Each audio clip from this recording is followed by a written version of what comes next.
me with mistakes, I've made a lot of mistakes in my life. I understand what that person feels at that point. So I try to speak into that emotion by showing compassion. Anybody that makes a mistake, they're not doing it on purpose. If they do it on purpose, then they're just not gonna be here. I'm gonna ask them some questions. I'm just gonna make sure that they're gonna learn from it. You know, I look at it as a training cost.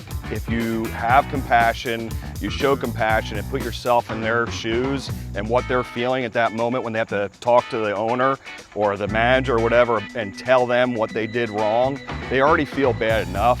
So there's no reason to keep piling on, because if you have good people and you're hiring good people, they're gonna self-correct and they're gonna know they did something wrong.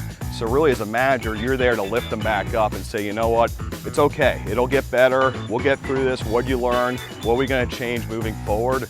And that's it.